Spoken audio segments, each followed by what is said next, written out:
You're listening to Strange by Nature, your guide to the strange, weird, unbelievable, and improbable wonders of the natural world.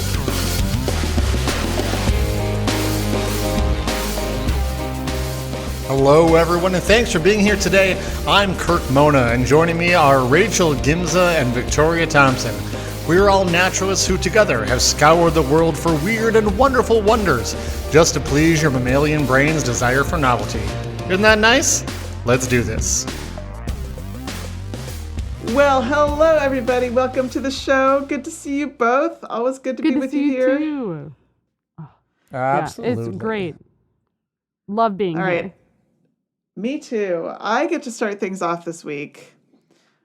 Well, I do have a warning to give about my topic, but I'm going to get into it a little bit first before I give my warning. Okay. Oh, boy. It always Yeah. bodes well when we start the I show love having off a with warning a at the beginning, yeah.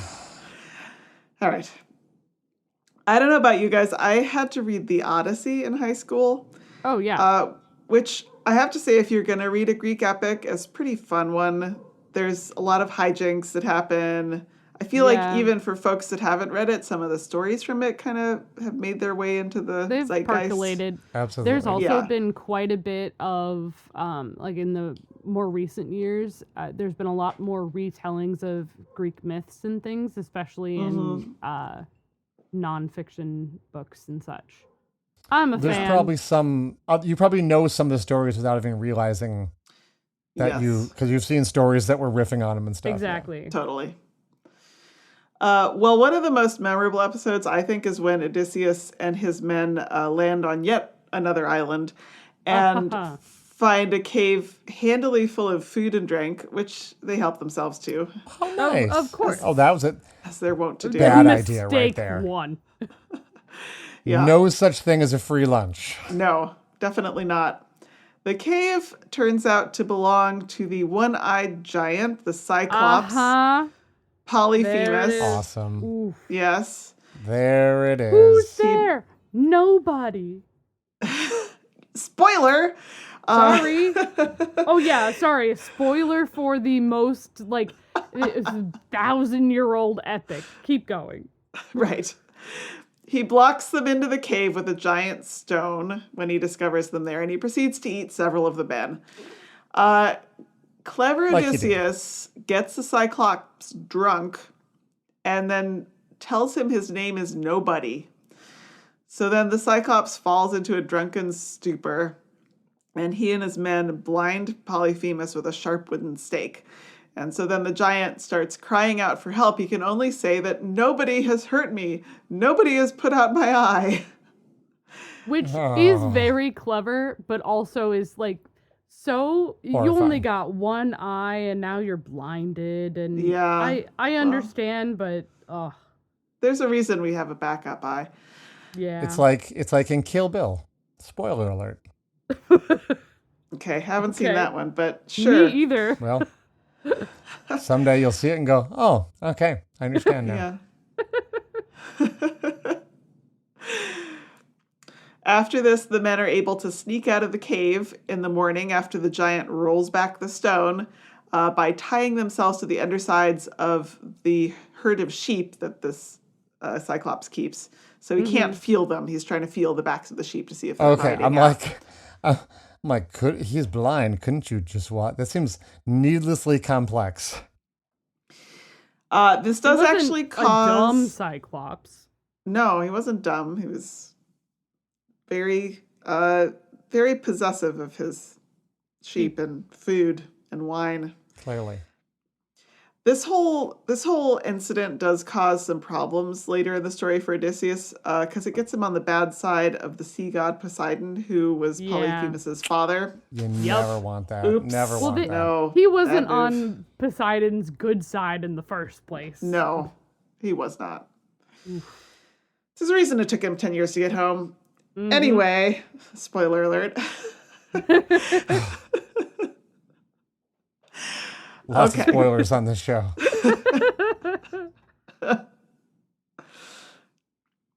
According to legend, the cyclopses, yes, that is the plural of cyclops, The cyclopes had a single round eye in the middle of their forehead.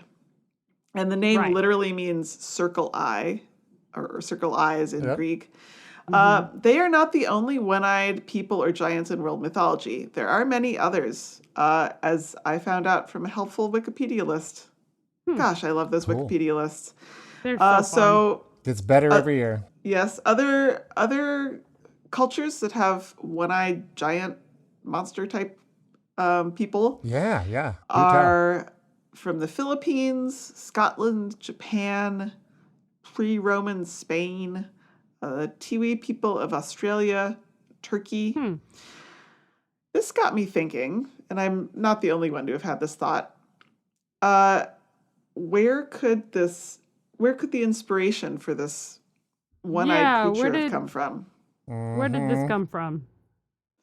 So one hypothesis was put forward by an Austrian paleontologist named Othenio Abel, who suggested in 1914 that the skulls of prehistoric dwarf elephants, which can be found in coastal caves in the Mediterranean, might have inspired the cyclops legend, since there is a large nasal cavity in the skull where the trunk would attach. It looks kind of like an eye hole, could be. And the eye holes don't look like eye holes, too, right? No, they don't. Not very much. Of course, we have no way of knowing whether or not this is, in fact, the inspiration. It doesn't... I mean, it's plausible, I guess, but how many people were going into these caves and seeing these things? I don't know. Yeah. Many scholars agree that this is a little dubious. And maybe is just for one instance, not maybe. Right. It only takes one person to start a rumor. Yes, true. One really good storyteller. There's another possible explanation, though, that I want to talk about. But before I do, here's where the warning comes. I'm going to just say that I'm going to be talking about a pretty serious and upsetting birth defect. So if you are not up for that, you can just nope out right now and come back in about 7 minutes or so. Yeah. Fair enough. Yes. All right. So for those of you who are still here, there is a birth defect, which is fortunately very rare, called otocephaly. It can be the result of genetic mutation or a developmental problem, and it can have different levels of severity. On the less severe end, you get babies born with a very small lower jaw, typically a cleft palate, along with some other problems. It can be survivable with, medical support. Okay. On the more severe end, this birth defect is not survivable. And I'm just going to say the pictures of human babies born with this problem would be quite disturbing for many people. So Google at your own risk. Not. And I think for our newsletter, Rachel, maybe some animal pictures, because they're animals, it's still sounds kind of good. Gross, but yeah. Yeah, same with I'll just do the regular monster cyclops for our Instagram. There we go. That's better. Yes, thank you. Okay. Severe end, the fetus has no lower jaw at all, and the ears appear close together on the neck underneath the chin. There's a small or absent mouth and tongue. There are also serious brain development abnormalities, including the possible total lack of brain development called acephaly, or the brain developing but not dividing into two different hemispheres. And babies or fetuses with this issue may also have cetus inversus, which we've talked about before on the show, which is the mirror image reversal of the internal organs. So the heart being on the right and so forth. Finally, most relevant for our current discussion, there can sometimes be a single eye in the middle of the face. Specifically, this seems to be caused when the brain does not separate into two hemispheres, which, if you think about it, kind of makes sense. Sometimes the eye can be perfectly round seeming. And at other times it does appear more like two eyes that are sort of partly fused together. If this cyclops appearance occurs in this cluster of symptoms, the nose will appear above the eye, unlike in the legend. Yep. And it's yep. more like looks sort of like a floppy proboscis almost than a nose. Yup. I did take a look I looked it up. Yeah. Wow. Yeah. Oh. Yeah, I've heard the do you know the significance of the nose being up above the eyes? I'm not From a sure. developmental standpoint? I didn't see anything about that. So, from what I've read, it's basically developmentally the what becomes your nose starts off above, basically as like a central eye spot where the cells that form your eyes are, and as the nose descends down the face, it basically splits those cells in half into two eyes. And so seeing the nose up above is a clue that developmentally those cells never transition down and had the opportunity to split the eye cells in half. And that's why you only have the one eye, Yeah, which okay. is super fascinating. That is fascinating. Thank you. Yeah. Obviously, this is all very sad, and although rare, Yeah. this does certainly happen, and I'm sure it's very devastating for the families this happens to. Oh, Yeah. very much so. Cyclopia, this condition is called cyclopia, and it actually can be more common in animals than people, especially livestock. In particular, there's a plant called Veratrum californicum, which is also known as the corn lily or false hellebore. And it contains a toxin called cyclopamine, which Interesting. can cause a single forehead eye in animals that whose mothers graze on this Really? while they're pregnant. Oh, yes. that's fascinating. Oh. And it occasionally has been Horrifying, ingested by but people fascinating. also with Oh, no. sad effects. Okay. Yeah, this topic, sorry, was kind of a bummer, but at the same time, I did find it pretty fascinating. And It is very interesting. There's so much Yeah. that can go wrong with development in ways that can be quite disturbing, but it's all very natural in its own way. Yep. And perhaps inspired the legend of the Cyclops, although there is no way of proving that. Oh no.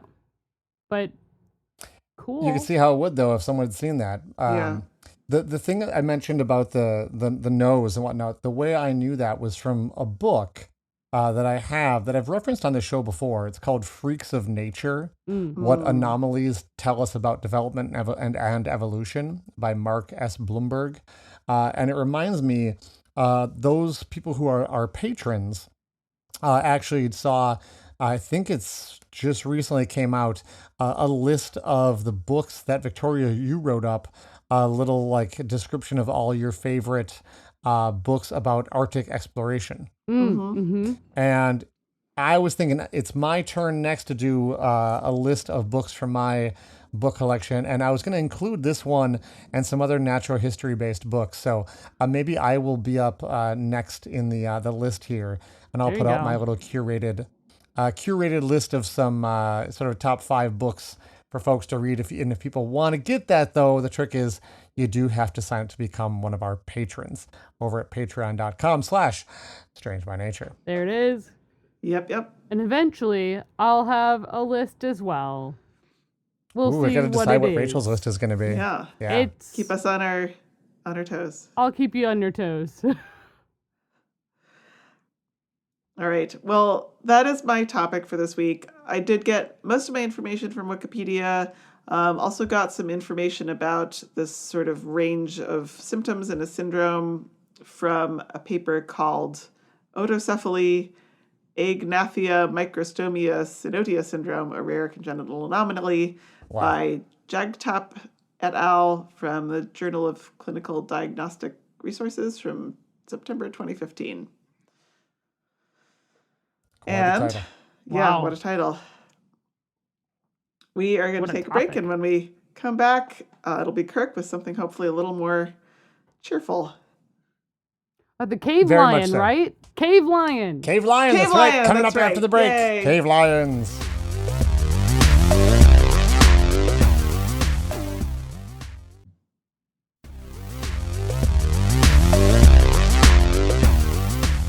All right, welcome back, everyone. Yeah, you all know what's coming. We already talked about this. Cave lion. Cave Cave lions. lion. Cave lions.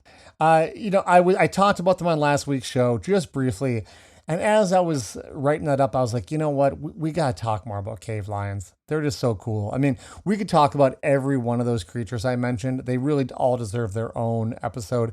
Maybe they'll get it someday, but cave lions, today's your time. It's your day to shine, all right? Yeah. These animals are fascinating, and if you're wondering why they are strange, though, because it is strange by nature, not fascinating by nature.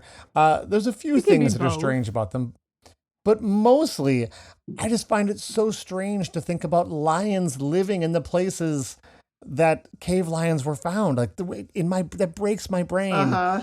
Like that's not Do- where lions live in my brain. Do they live in caves? We're gonna talk about that. Okay. I want to first talk about modern lions. Modern lions are restricted in their range to essentially sub-Saharan Africa, Right. where savanna grasslands still remain. There's like a patchwork of places where they're found. Historically, they were almost everywhere in Africa with the exception of the Sahara Desert. They were in all of sub-Saharan Africa, and then on the coast, completely around the whole top end of the continent. They were also coastal throughout all of the Arabian Peninsula, through all of Iran, and a wide swath of land. If you can kind of picture like a big wide swath of land as wide as Iran, going all the way through over into most of India. Actually, so it's like, that's a huge area going to the east. They were also in all of Turkey, north into at least Greece and Bulgaria. Some question about whether or not they were found in some southern parts of Europe. Not quite sure. That alone seems weird to me when I think of modern lions. Yeah. In all those Right. places they used to be found. Yeah. Cave lions, though, were basically found in the places where modern lions were not found, and they had an even wider distribution. Now, here's our challenge. It's a podcast. I'm going to try to describe this, try to picture this. Cave lions are thought to have stretched all the way from Portugal through pretty much all of Europe, including parts of England and the lower part of Sweden. From there, head east. Okay. And imagine them covering pretty much all of modern day Russia, with the exception of like the northern parts of Siberia. But keep going though, because they keep on going east into what is now Alaska, and then the western half of the United States and most of Mexico, stopping What? short of the Yucatan Peninsula down in Mexico. Wow. And what is now the U.S., they're basically found west of a line from, say, like Montana kind of esque, like a sloping line down to Georgia and through Florida as well. So like this That's was a big range. Very big. Florida Wow. to Portugal. The long way round. The Yes. long way around. That's right. So that is pretty amazing. That's an amazingly huge distribution for a giant megafauna. Yeah. So why do I say giant? Well, let's talk. Let's start talking about the size of a cave lion. They are the largest cats we know of to have ever lived on Earth. Their height and size varied between males and females. So they were sexually dimorphic. Their size also seemed to vary depending on when in the time record we're looking. There were like different times when they were larger and smaller. But if we're going to talk about the biggest ones, the largest ones were 5 feet high at shoulder height. So their heads were above that. They so were with at their least head one up, Rachel. Rachel, no. They were likely taller than you. Let that sink in. A Oh, lion boy. standing on all fours, looking down at you I'm while running. you are standing up. I am running. You're not going to make it. Nope. I am You're dead headed that to close. a tree. It's over. I'm done. They were equally impressive in length. Males could be 2.8 meters or 9.5 feet long from tip to tail. What? Yes. Yikes. big. Oh my god. They could weigh about 700 pounds. Now, they had to be big because they were chasing prey, which was also much larger than the animals we have now. A lot of this other Pleistocene megafauna, we believe they ate things like mammoths, bison, cave bears, and other large animals. Wow. Hold on. Wow, They're okay, eating cave cool. bears? Yeah. That can you sounds like imagine a That's so cartoon. cave metal. bear versus cave lion? Oh my. That would have been something to see. Where are the tigers So- at? Yeah, right. Oh my. So they were lions in all these areas and they were huge, but like, when are we talking about? Okay. The oldest cave lion fossils we have found are from the south of France and date back to 600,000 years ago. But don't let that date fool you into thinking that they were only around long, long ago. We think the last of them died off around just 10,000 years ago. Again, at the end of the Pleistocene. Right. Right. Humans likely first started to visit Europe about 54,000 years ago. That's a pretty new number now. We just pushed that back a little bit. We know that humans actively started to live in Europe about 45,000 years ago. That means that humans lived with cave lions for something like 35,000 years, which that's the correct reaction. Like, that's wild to think about. It makes going fine. for a hike seem a little more scary. Mm-hmm. Yeah, I mean, we think about this as like, a long time ago, but like 35,000 years is so much longer than like the modern like recorded history. You know what I mean? Like for at least we can say in Europe specifically, humans have lived with cave lions longer than they have not lived with cave lions. Right? Oh, Which This is like, fine. This is fine. that kind of Yeah. breaks my brain. So and I'm keep in mind as well. I'm gonna put this out there. Wild take. I'm glad I live in a time, as cool as it would be to see them, I'm glad I don't Yeah. live with cave lions. yeah. There's some other with benefits you to on not that. living in that time period as well. Yeah. Like listening to podcasts. Mm-hmm. Now, keep in mind also that many of us are at least a little part Neanderthal as well. Mm-hmm. And they were in Europe for something like 100,000 years. So long before humans. So they also had extensive interactions with cave lions and lived at that same time. Oh, So yeah. we know this not just because humans, Neanderthals, and cave lions overlap on like a theoretical historic timeline, but because people actually drew pictures of cave lions on the walls of caves. Right. And we can find those today. There's a number of caves that actually have both carvings and paintings of cave lions. The most famous is the cave drawings in Chauvet, France. I believe that's how you say that. This one single cave depicts over 70 images of cave lions, which gives us the impression that lions were important to the people who drew them around 30,000 years ago when they did these drawings. We can also see from the drawings that cave lions didn't have much of a mane Okay. like modern lions do. Though I did read something that said we have to be a little bit careful to like inferring too much from the drawings, as it can't 100% rule out that for some reason maybe they only drew the female lions. I'm not sure I buy that. Well, I guess I it could be know. possible. In modern lions, the females are the one who do the hunting. So if hunting. you have a lion Yeah, on your mind because you're afraid of being hunted, maybe you're thinking about the female ones. maybe, right? I mean, But they that's drew what I would do. 70 of them in this one cave. And they do also seem to show pairs of lions where one is larger than the other. And we know from their bones, like I said, they were sexually dimorphic with the males being bigger. So I think it's probably pretty safe to assume that they were drawing both male and female lions. But again, from a scientific standpoint, we can't be 100% sure. It's kind of the general assumption is that they were not a very heavily maned lion. It seems like there was maybe some drawings where there was a small mane, but not like we see on a modern male lion.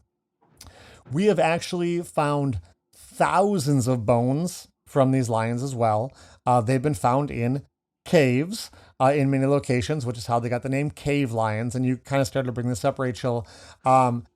These are probably the bones from lions that either got trapped in caves while hunting other animals or even dragged into caves by like hyenas that were scavenging. Okay. Some of the bones do also show signs of processing by humans.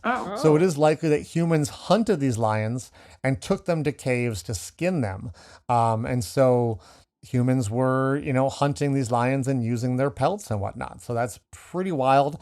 I really can't imagine how terrifying it would be to hunt a 5 foot tall, 9 foot long lion. No, thank you. No. I can say that my ancestors were much hardier folk than I am. So much like the other megafauna of the Pleistocene. I'm not a hardy person. I fully admit this. You get eaten pretty quick. Yeah. Yeah. And like I said, they were ambush predators, so they were not like, running things down, but they could run for a short distance and probably longer and faster than I can run. Faster than me. So that's the, and if you ambush me, well, that's bad. Okay, I'm done. Mm-hmm. Yeah, they are now extinct. They likely died out as a result, like I said, same as last week, of climate change and hunting pressure from increasing numbers of humans moving into their increasingly changing habitats. They may not be here now, but they certainly were a species many of our ancestors were very, very familiar with, and they likely helped shape the course and direction of humanity. If you think about it, we were living with them for that long. Pretty strange and wild to think that something so important and dominant in our habitats is no longer with us, but that's how it is. So my sources for this week were a journal article, The Cave Lion Panthera Leo Splieza and Its Evolution by Elaine Argant and Jean-Philippe Bruegel in the December 2017 issue of Acta Zoologica Cracovensia, not a journal I was familiar with. Also the American Association for the Advancement of Science and ThoughtCo and Wikipedia. Pretty wild. Wow. Thanks, Kirk. That absolutely that was really fun. So good. You don't live with cave lions. Yes. Well, we're going to take a break and a little short, tiny break. When we come back, it'll be Rachel. Mm-hmm.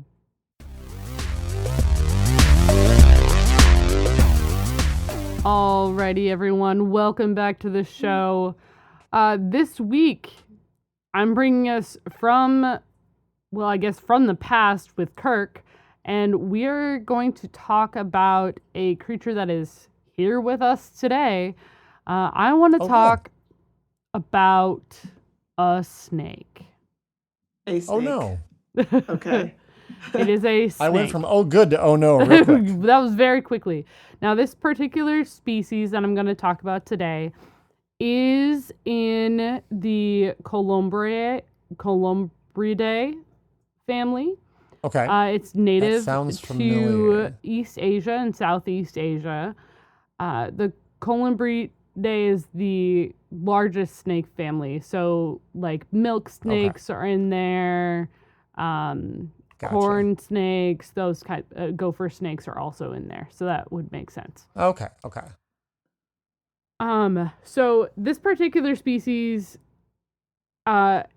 is also found in Taiwan, which is it's a subspecies of this particular species of snake. And generally, it doesn't seem like it's that weird or strange. It mostly eats small animals like frogs and toads.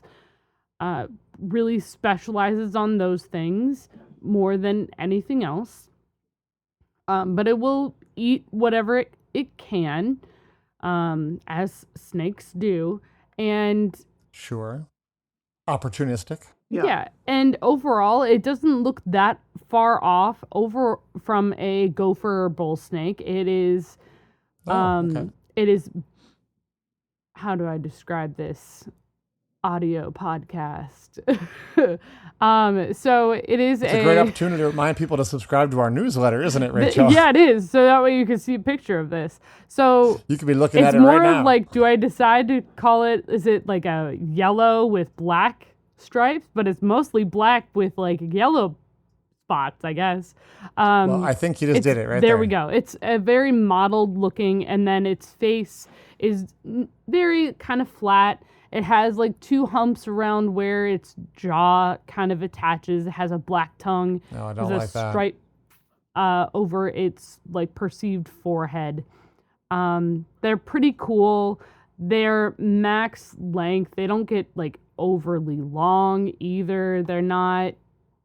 They don't get to like 6 feet. They're a small to medium size length of critter.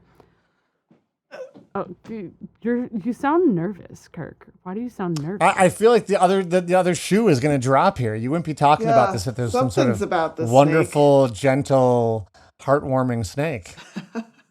Well, I mean, it's just this little. It's endemic to Taiwan. It looks kind Don't of believe you. cute. It's just. Just what, Rachel? This particular snake. I don't know about either of you, but I get this comment or I get this question all the time working with snakes. I get the question, Oh yeah. is it poisonous? All the time. Yeah. I get that all the time with snakes, and neither of the snakes that Kirk and I work with are poisonous. There's the difference between poison and venom. Venom, it bites you get sick. Venom, you bite it, and you get sick. Generally, You said speaking. venom twice. I did. Well, Sure did. well. Let's try again. Venomous. Venomous is it bites you and you get sick. Poisonous, you bite the animal or the thing, and you get sick. That's poisonous. Yep. Right. Now, if we were working So which with, one is this snake? Well, Is that's this a the poisonous thing. snake? This snake is both. Venomous and all right. poisonous. It's been fun, you guys. I'm out. Venomous. Goodbye. See ya. And poisonous. And Kirk has left the room. We'll see Kirk next week. He has gone. Kirk is not anywhere you're gonna be. It's Are so you planning cute a trip looking. to Taiwan? Oh, he's gone. He's fully left. All right, I'm back. Don't like that. So, yeah, this particular snake, it acquires poison by eating toxic toads. So it does That makes sense.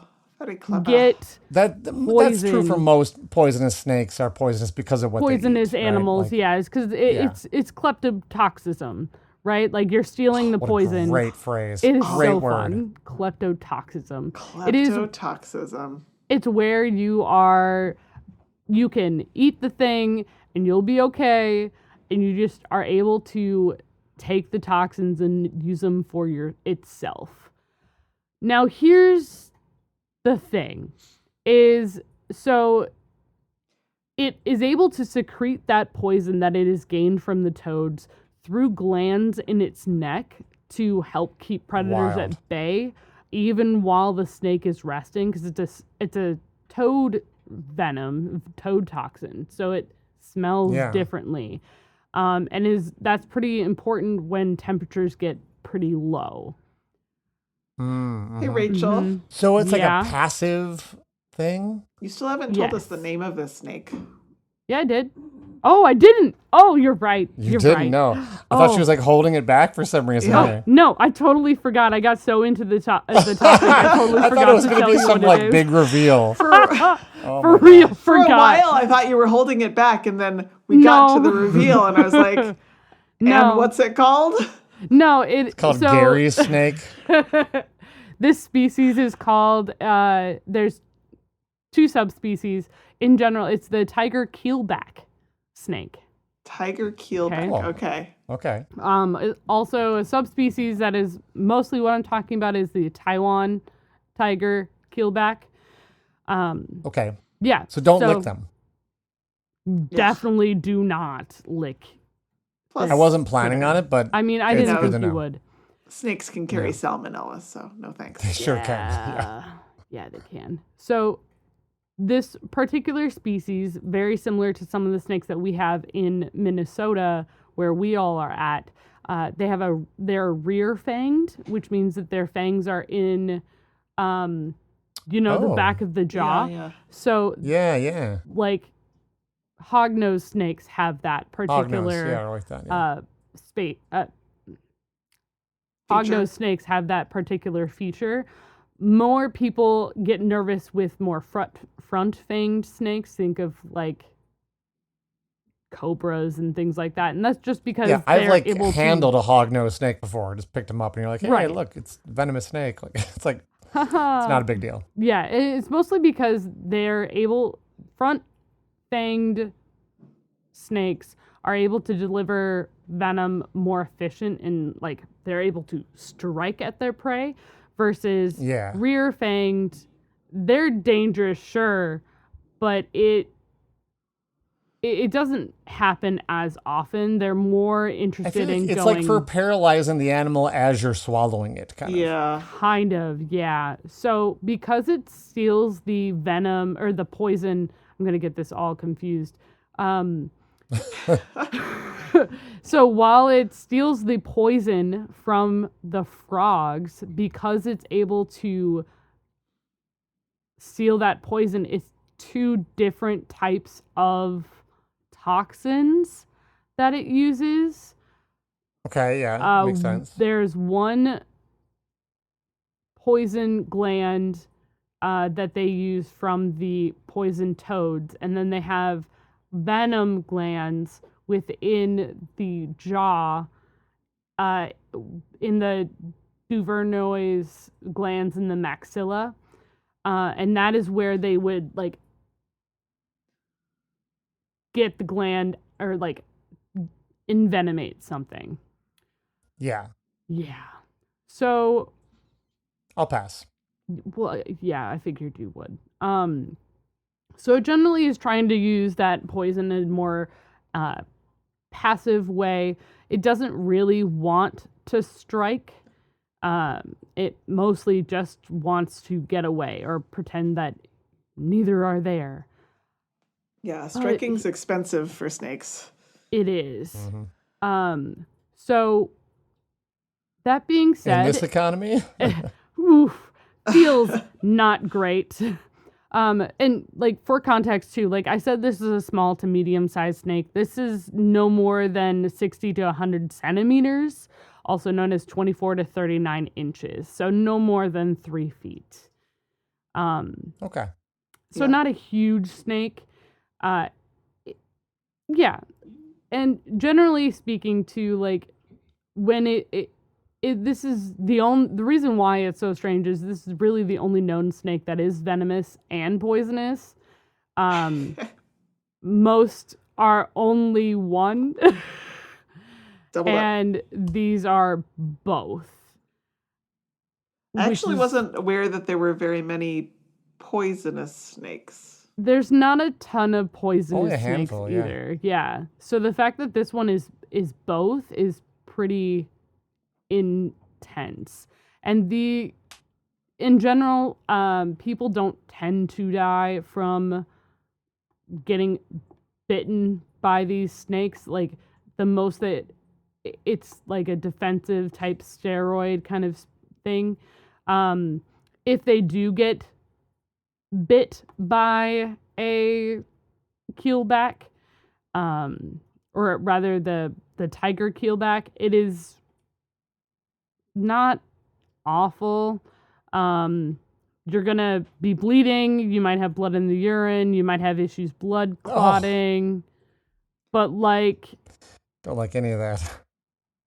fatalities really don't happen. And most of the snake bites happened because people were trying to capture the snakes and get them out of like the way of a road or something along those lines. Okay. Gotcha. Okay.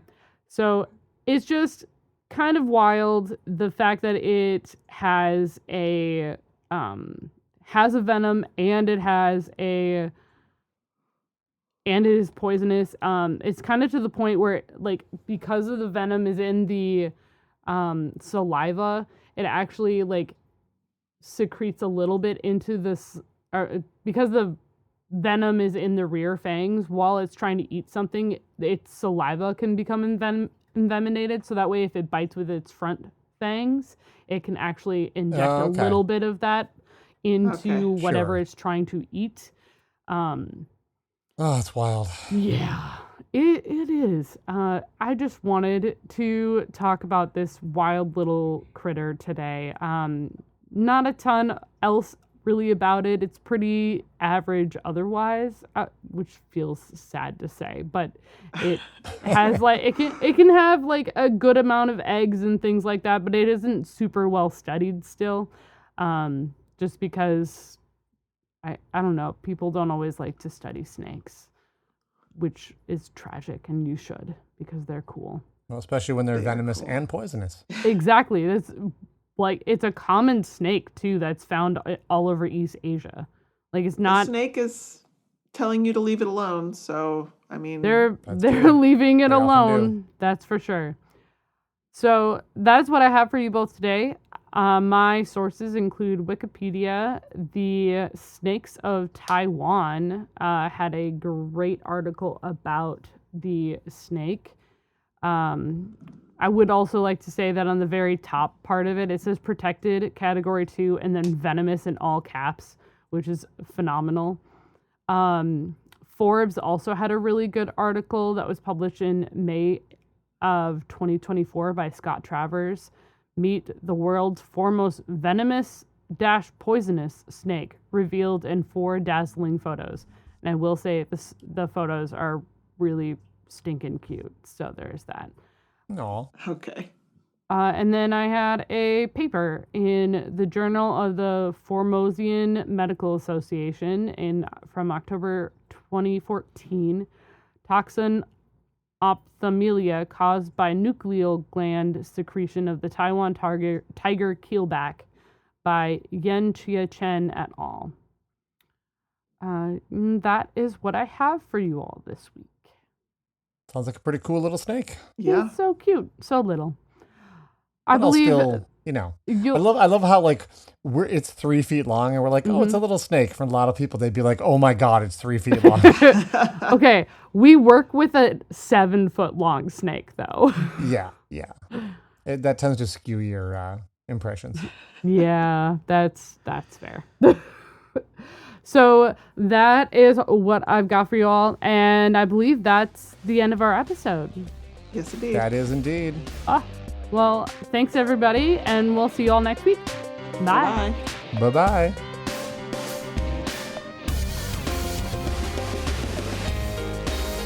Thanks everyone for listening to today's show. Be sure to subscribe. New episodes drop every Wednesday, and we love sharing this strange world with all our listeners. If you would be so kind as to leave us a 5-star rating and review wherever you get your podcasts, that would be great. It lets other lovers of the strange discover the show. You can reach us by searching for Strange by Nature Podcast on Instagram, Facebook, and Blue Sky. You can send us an email as well. Our address is contact@strangebynaturepodcast.com. If you want more information about the show, you can check out our website, strangebynaturepodcast.com, and you can support the show and get ad-free episodes at patreon.com/strangebynature. Until next week, get outside, stay curious, and embrace the strange.